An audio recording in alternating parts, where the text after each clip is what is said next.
রাজ্যে অবাধ শান্তিপূর্ণ ভোটের ক্ষেত্রে প্রস্তুত, তৃণমূল চায় রাজ্যে এক দফায় ভোট, মন্তব্য করেছেন কুণাল ঘোষ। এক দফায় পশ্চিমবঙ্গের ৪২টি লোকসভা আসনে ভোট চাইছে সর্বভারতীয় তৃণমূল কংগ্রেস।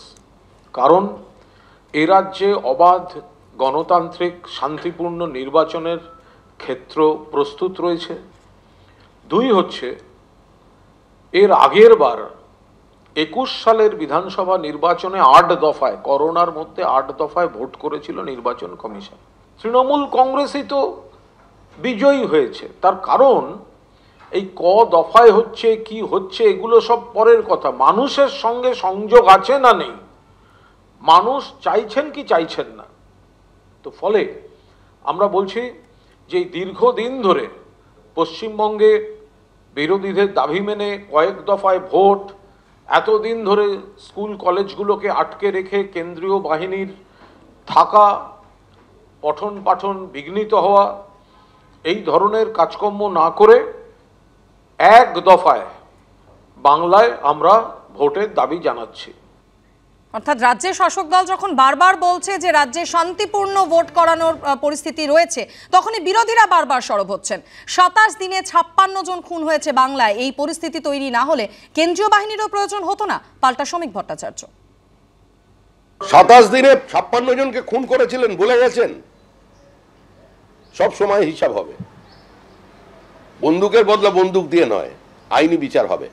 এই পরিস্থিতি যদি তৈরি না হতো তাহলে আজকে কেন্দ্রীয় বাহিনীরও প্রয়োজন হতো না। ইভিএম নিয়ে নির্বাচন কমিশনকে সতর্ক করলেন কংগ্রেসের লোকসভার দলনেতা অধীর চৌধুরী। ईवीएम और वीवीपैट इस तरीके से इस्तेमाल होना चाहिए कि लोगों के मन में कभी शंका ना पैदा हो कि मेरा वोट मेरा मन का माफिक हुआ या नहीं। ईवीएम को लेकर काफी शंका पैदा हो चुके हैं आम लोगों के बीच। तो इसलिए विपक्ष की पार्टी की तरफ से हमारे चुनाव आयोग से जरूर हमारी मांग रहेगी, हमारी तरफ से ज्ञापन होगी कि हम क्या क्या चाहते हैं। चुनाव आयोग निष्पक्ष तरीके से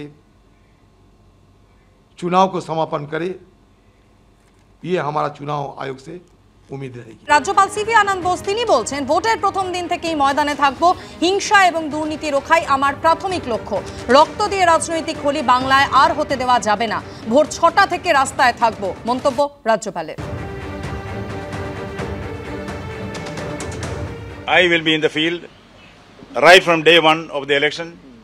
My two priorities will be to see that violence is ended, corruption is ended in election. That I will do to the best of my ability. I will be on the road at 6 a.m. before others wake up. I will be acting as part of the Jan Rajbhavan or mobile Rajbhavan.